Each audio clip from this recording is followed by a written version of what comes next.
One of my favorite fictional characters once said, "Sometimes I wish that I was just a few inches taller, so that the whole world wouldn't seem like a dense collection of torsos."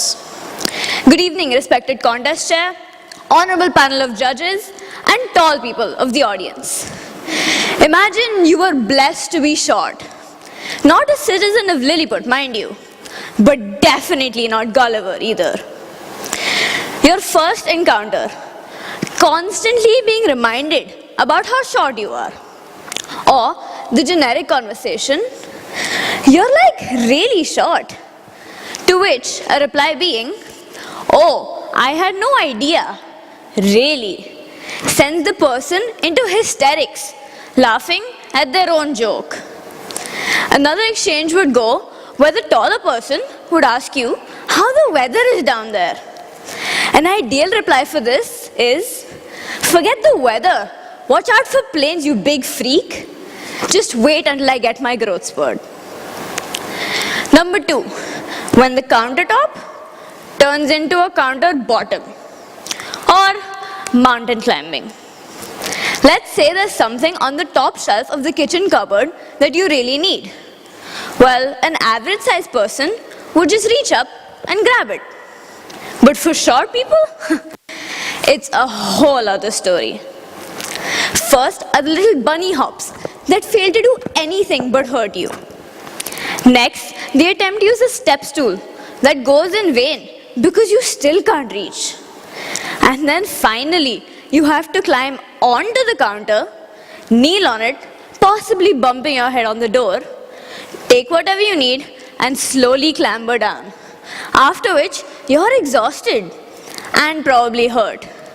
All because the person who invented countertops didn't think to account for short people. Number 3, slow down please. Having to run behind a group of people yelling, "Wait for me, I have little legs," because one of their steps is equal to 3 of mine. To all tall people out there, please take into consideration my tiny legs and the fact that I cannot keep up with you. So while you're galloping off at your fast walking pace, don't fail to realize that you lost a member of your group and I'm miles behind. What is the purpose of a photograph? Cherishing memories, good times, and happiness, right? Wrong. Number 4, get in the picture. You're always the front one in group photos because how else are you going to be seen unless there's a step stool nearby? So all's well and good up until it comes to 2 people photos. Then there's you and the other person awkwardly bending down to get to your height. Or when the other person just doesn't move. So there's you on the tips of your toes straining to be a part of the photo until you can't feel your feet anymore. And the other person is posing for the camera. When the weather turns wet, it's definitely raining woes for our small packages. For starters, you can't share an umbrella with anybody.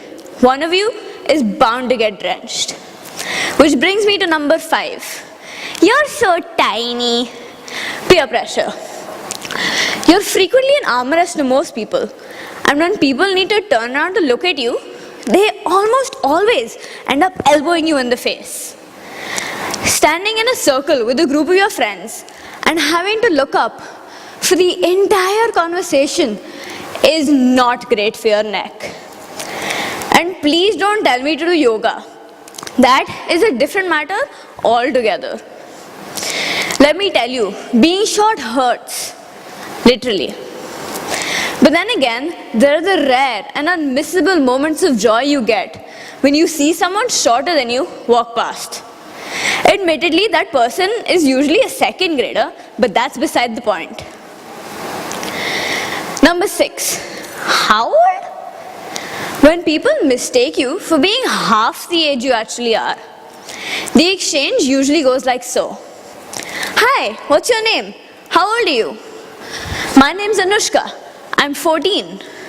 14? Cue the skeptical glances and raised eyebrows. You're so small. In theaters, sometimes the security guard is convinced that you're not allowed to watch the movie.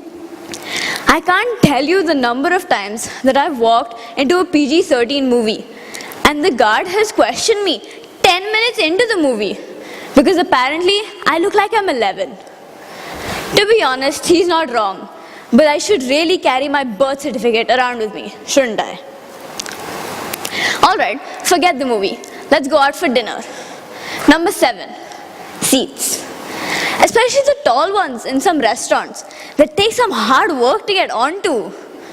Even on regular seats, my feet are floating 3 inches off the ground. In airplanes, I can never reach the headrest at the top of the seat. So I'm forever sliding down halfway in my seat, trying to get some sleep. In large gatherings, it's hard to get a seat at the front. So I've started to resort to kneeling or even standing on my seat right at the back. For short people in movie halls, the person who sits in front of you is always that annoying one whose head blocks the entire screen. Number 8, I can't see.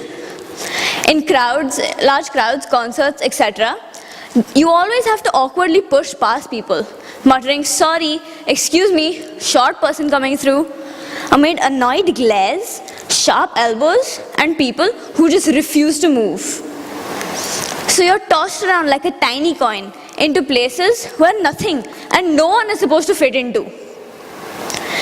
There are many problems that short people face, but the life of a shorty is not all grey. There are some highs too. You're known as the feisty little ninja who defends her height, and you never hit your head while walking because, let's face it, it's physically impossible. So keep your head up high and embrace your shortness. Plus, when someone says limbo, you're the first one in line. Finish it off and walk away with a smile, past all the tall people who don't stand a chance. Over to the contest chair.